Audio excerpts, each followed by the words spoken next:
Hello and welcome to another What's Inside. This time we're looking at the Call of Cthulhu starter set.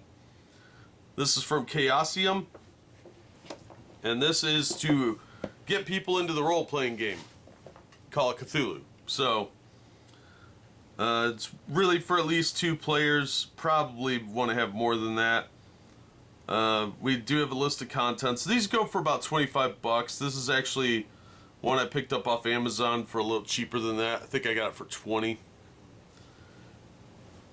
And inside we're going to see 3 books, ready-made investigators, blank investigator sheets, role-playing dice, plus handouts. So it's everything you need to start playing the role-play game. This is the 7th edition of the game, so let's open this up and see what we have inside.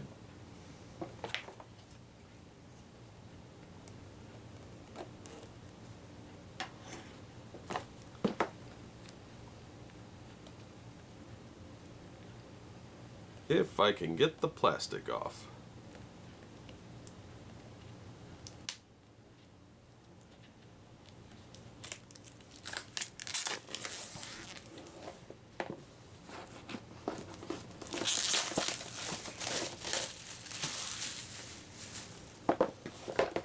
Alright, it's a nice box, nice smooth feel to it.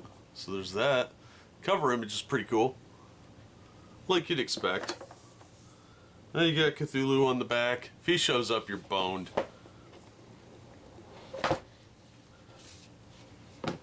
Alright. So let's take the stuff out. Alright, here's our dice. Oh, those are generic looking. They go for the lowest end dice they could get. Alright, pretty boring inside the box. These are very, very lazy looking dice. Some green dye and 1 percentile blue.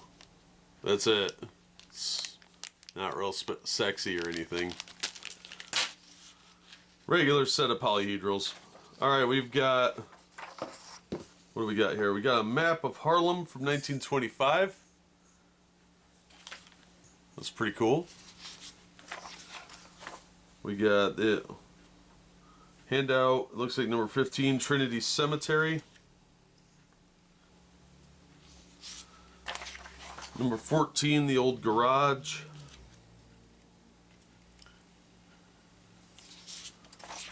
Number 13 is Small's Paradise. These are really well laid out. The paper is very thin though. You'll want to put these in a page protector if you can, because this paper is incredibly thin. I've got printer paper that's better than this, but it does have all the locations listed, so that's kind of nice. And it is in color, so bonus points for that, but the paper quality is just really flimsy. Alright, number 12 is Farmhouse Area. So you got like the ground floor, the cellar, and the attic, and general vicinity. Then we've got handouts, number 11, which is a Douglas's world map and a mystery letter. Yeah, don't cheat and look at these if you're going to play this game. Then number 10 is some more handouts.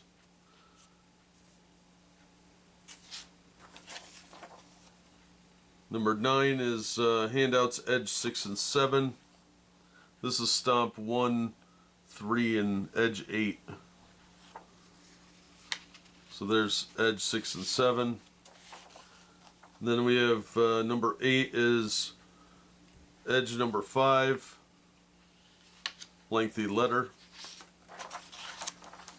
Handouts is number 7 is edge 4 and edge 3 part 2.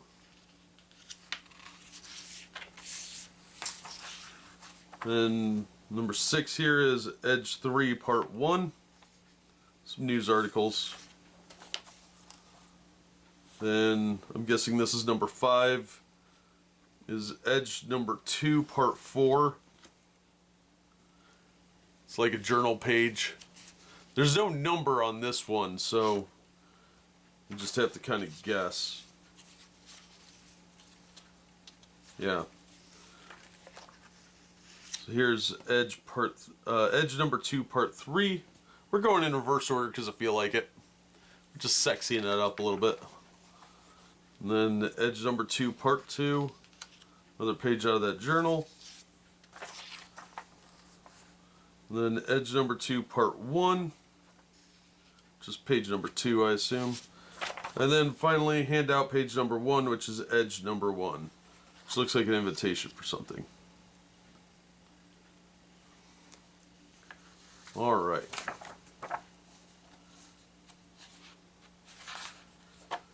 Alright, let's look at our character sheets here.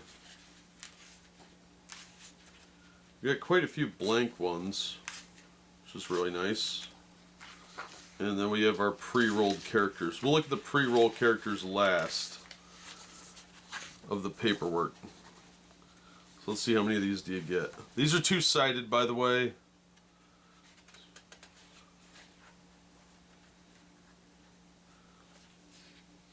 Looks like you only get 5 blank ones. Yeah, it doesn't say on the box. So it looks like 5 blank character sheets. So this is the front.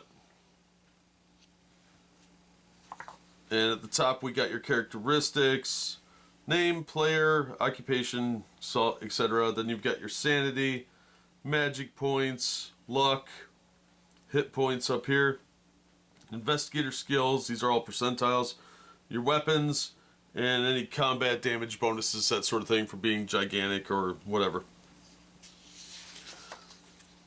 Then on the back you've got backstory, gear and possessions, cash and assets, quick reference rules, and fellow investigators. And these are all from the 1920s. So I really want you to start out with the 20s character sheets. I believe there is a pack with character sheets in it, but I'm not 100% on that. You may have to download them off the website. I'm sure they have some on their website. Or you could use some of the old ones. Pretty much everything seems to carry over pretty nicely. But you get 5 character sheets that are blank. Now let's take a look at the pre-made ones. Let's get these out of the way because they're going to be two-sided like everything else. So first up we have Wentworth Eve Berry. And we got all his stats. He's pretty good at dodge. That's a good skill to have. He's got good credit rating too, 40%. Fighting, brawl, 45 is not bad. He's not exceptional really at anything except maybe persuade and library. But he's average in a lot of stuff, which is pretty nice. So, he doesn't have a damage bonus unfortunately, but he's got 11 hit points.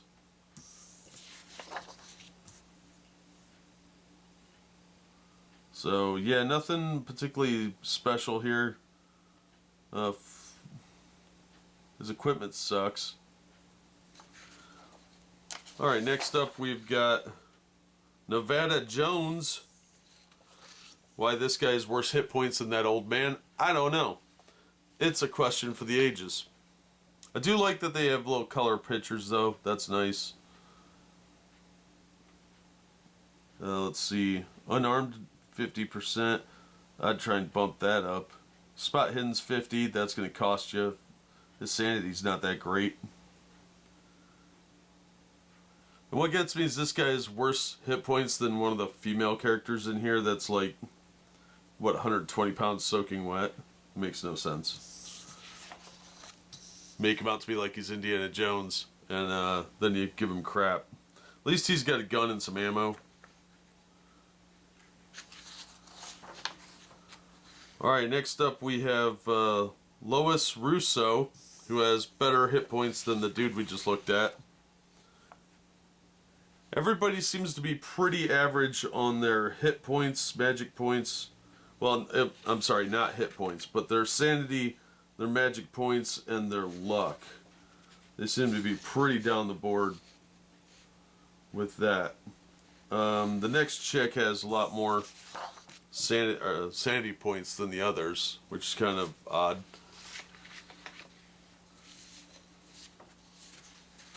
What's her occupation, though? Oh, she's a science student. Her sanity shouldn't be that high. People are always going crazy in Lovecraft, especially scientists, so probably shouldn't be that high. But she's even got higher hit points than both the men.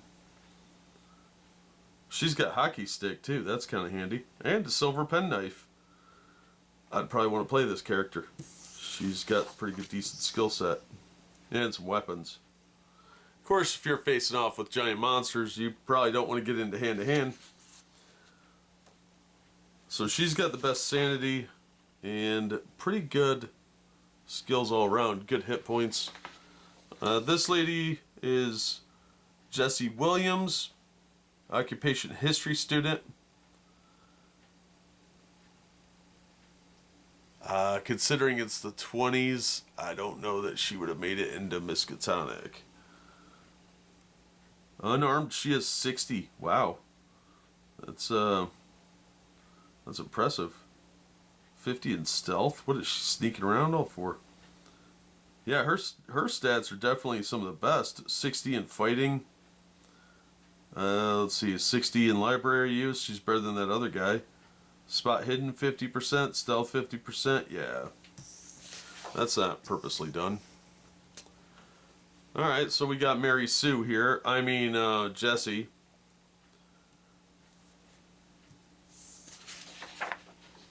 So yeah, you'll want to play one of those last two characters. Now let's take a look at our books here.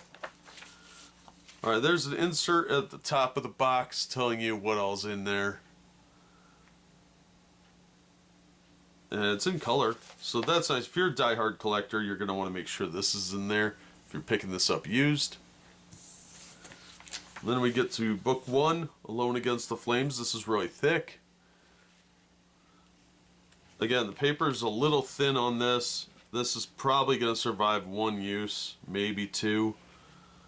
And then it's going to be pretty well downhill from there. So you might be able to play this solo. It says Alone Against the Flames. I'm guessing this is the solo. So that's pretty cool. Let's see if it says. All you need, blah, blah, blah, blah. Yep, this is a solo adventure. So you can play this one by yourself, which is actually pretty cool. They actually should do more of these. I know they have a few modules that are solo play now. I guess they got the idea from Tunnels and Trolls. And it's a really good idea, especially with the pandemic and everything, where it's going to be difficult to get groups together around a table. And I hate playing over the internet. It's boring. So we got our introductory rules. And get used to this scene, because that's actually accurate. You're running away from a monster. So this is creating an investigator, skill descriptions, very, very brief overview. But the system really isn't that complicated. And this is one of my favorite role-playing games. Of course, I heavily modify a lot of things, so take that for what you will. But it is very, very easy to die in this game. So you want to be real attentive, because your hit points are not like D&D. Alright, the back design is pretty nice too, to actually have something on there instead of just leaving it blank. Then book 3, we've got Paper Chase and Other Adventures. And it looks like we got 3 adventures in here, which is really cool. And there's the cast of characters that they give you in the box. So yeah, this looks pretty cool actually.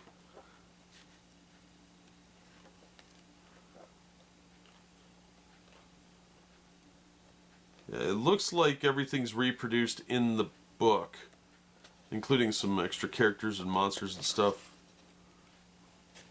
Zombies, etc. So that looks like they do reproduce the handouts in the book, but you'll probably want to try and maintain the handouts as much as possible. The books and paper are kind of thin. The dice are very generic, but they're functional. All this stuff is functional. I don't know how well it'll hold up over time, So if you want one of these for your collection as well as one to use, I would buy 2 copies. But I've definitely seen worse starter sets, and it's nice to see a box set again. You haven't seen many of these lately. For 25 bucks, you're getting your money's worth. Just in the fact that there's 3 adventures plus the solo adventure, some pre-made characters, and everything you need is in the box. There's blank character sheets, there's dice. If you're looking to get into this, I would say this is a good way to do it. The main rule book is 50 to 60 bucks, depending on where you buy it from and when you buy it. But I love this game. I think Cthulhu is one of the better games out of the market just because it's pretty easy to teach people how to play because it's percentiles. And it is a lot of fun. You do go through a lot of player characters, don't get too attached. So if you're looking for a fun game that has a lot of really cool stuff in it, this might be up your alley. So I would definitely recommend this. As far as role-playing games go, this is one of the better ones. And this is a pretty solid starter set for 25 bucks. Like I said, the handouts are real thin, so you might want to download extra copies off their website. I'm sure they have them on there. Or, however you want to do it. They are reprinted in the book, so there's that too. But I think they're not going to hold up over time, so it'll be a couple uses and they'll pretty well be destroyed. But it'll get you into the game and let you decide if you like it, and then maybe get you to buy the core books and some of the other modules, or give you ideas on how to craft your own stories. So absolutely check this out. I think this is great. But we've seen what's in the box. You've heard my take. That's going to do it for this one. Thank you so much for listening and supporting the channel. If you enjoyed the video, please hit the like button, and don't forget to subscribe so you don't miss future unboxings and reviews. If you'd like to help the channel out in other ways, links are in the description for my merch store and other ways to support me. And as always, we hope to see you on the next one.